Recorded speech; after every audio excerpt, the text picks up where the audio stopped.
That was awesome. Yes. I know this is something that you've been working on for a while. You and Jason were out working on your manuals, and I know you're having a lot more success now with your manuals. I saw a couple clips that you took while you were practicing. What was the big change that started to allow you, up until this moment at least, to lift the front of your bike? We're not going to assume anything for today. I realized that I was so focused on dropping my hips down and back that in the hip shift rearward, my upper body was collapsing and I was just kind of flattening.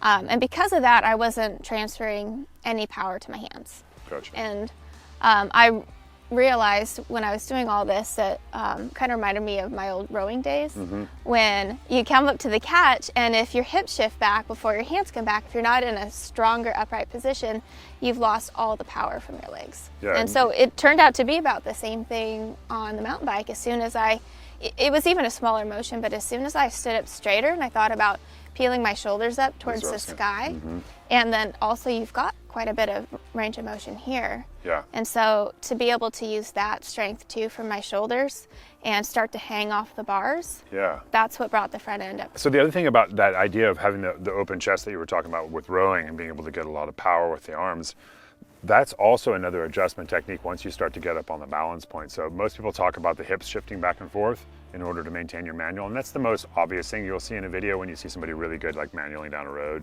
The hips are shifting back and forth, but one thing you might not notice is that their arms are actually moving as well from the shoulder here. So the chest is open, but the arms are able to like micro adjust to stay up on that balance point. Now, for trail manuals, that's not going to be something that we're going to need a lot of, but it is another point where we can actually make adjustment to our manual in addition to the shifting of the hips. So what I'd like to see is kind of where you are with your manuals now. So we'll have some fun. Cool, sounds good. Let's do it. This is great. Wow, that's awesome. That's really good. Yeah, first run. First run. Really happy. You know, with I don't that. usually see you riding with a fanny pack. Nope, nothing to see here. Really? Well, I don't know. I mean, I think if we take your fanny pack, I think you're doing really well. What do you have in there? Candy. Candy? What? What's going on here? Helps. Oh, come on. Jason should have told me this was a secret. Unless you're going to start racing stages, Keep the candy bar. we'll keep just the candy bar. Okay. Those rocks really helped.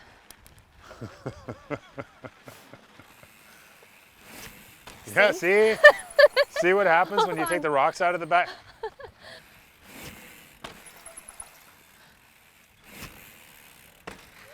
That one felt better. So I feel like, you know, initially you were losing some power in the upper body by being too leaned over. Obviously, like you talked about, like with rowing, I don't have a lot of power here. I have more power as I pull here. But you were also losing some power and creating too much length by letting the shoulders extend too much. So you had kind of double extension. The body leaned over too much and the arms not really in the socket. So we're gonna pop the arms back in and bring ourselves a little more upright, open the chest a little bit. So we're in a good position here to get arm power into the front side of the handlebars. Yeah. And I think this is what Dave was talking about, right? With the guarding, where you're doing the hip shift motion, but your body is subconsciously sabotaging your attempt. Yeah, so I talk about this all the time in classes when I'm trying to teach manuals, is this psychological guarding, because really we don't want to flip over backward, right? And you've practiced flipping over backward and jumping onto your feet. Is that something you've practiced? Oh, I pull the brake every time. Yeah, you're pretty good with the brakes. So for a lot of people learning this, you might just try looping the bike out a couple times, because a lot of people aren't able to be as articulate with their back brake. And it's nice just to know that you can get off the bike if you need to. Yeah. Okay, cool. Cool. Here we go. Wow, nice. That was awesome though. Let's you. try a few more. Yes, I'd love to. Oh my, there's that balance point. Beautiful. Getting right up there on that balance point. So I feel like watch my body here, okay? So I'm attempting to keep my shoulders in. Okay, so my arms just suddenly get longer. But when I look up, I've got a lot more potential to keep my shoulders in. So just try to think about keeping the chin up just a little bit more. That's going to keep your shoulders in place a little more. Okay, cool. Nice. Right up to the balance point. I like the little brake grab. Nice touch. I'll do more of those. Oh my, that was sweet. That was really sweet. So what I want you to think about as you practice this more, because you're getting some really nice manuals here. So a couple things, if you feel like you're listing left, watch for that back foot. I want you to keep using your brake to come out of a manual, but then when you start to feel really safe with this, I want you to start to think about like adjusting your body.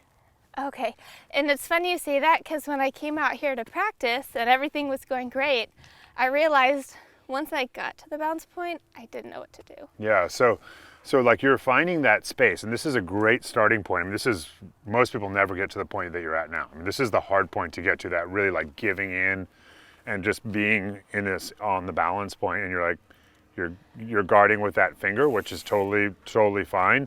But what I'd like to see is that if you feel like you're going to over manual, that you just shift the hips forward or shift forward to the shoulders a little, and then it starts to come down, and then you can get back into your manual. Because using your brake, while it does bring you out of the manual, it brings you out of the manual, right? So like if you want to be able to ride a really long manual, most very high level riders are not using a lot of brake when they're doing that. They're usually using more like shifting here at the body. So when you're comfortable with that, you can start to practice that movement as well. That'll just kind of be adding on from where you are now. But I like the fact that you're able to use your brake to come back out of the manual. Cool. That was really, really good. You want to do a couple more? Yes, I do. Cool.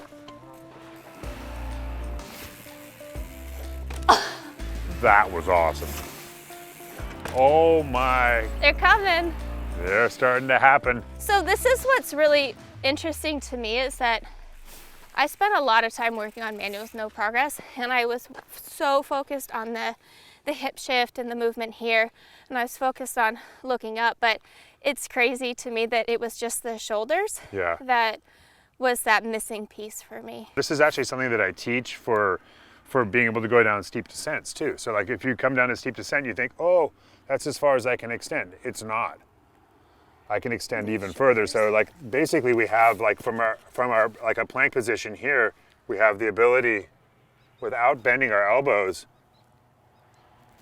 to get quite a bit of range of motion. When I'm riding, I don't really think about it a lot, but there's actually, it's not just motion happening here. There's a lot happening at my actual shoulders. Yeah. And so it's super helpful with this drill too. Well, and when I looked at the footage, I knew that I was supposed to have the hip shift. I knew that my head was supposed to be up, but what was happening is I was just cheating it by tipping my head up, even though my neck was just cranked. Yeah. And I think when we go back and look at that, we'll see like, oh yeah, my head's supposed to be up, so my head's up, but it's forward, right? It was, it's going forward. It was a very non-committal. That's actually something else that I always talk about with students, is that our head weighs like 8 pounds. So if we're cheating with our chin coming forward, we're not going to manual as easily. So some of this opening of the shoulders is also bringing the chin back.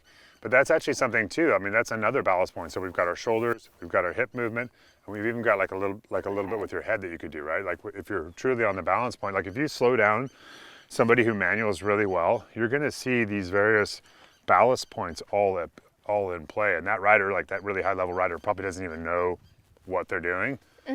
But they're just super good at moving the various parts of their body in ways that allow them to maintain balance on the back wheel without using brake. One thing that people might not know about Linnea is that she is super tenacious, and like if you've watched her wheelie or watched her wheelie tutorials, she makes it look pretty easy.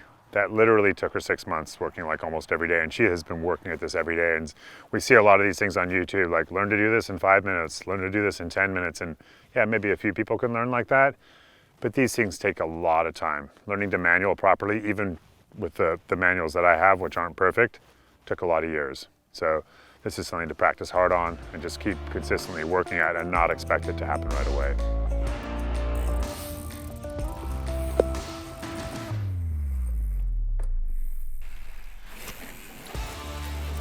Ho, ho, ho, ho. Oh! That was awesome. Yes!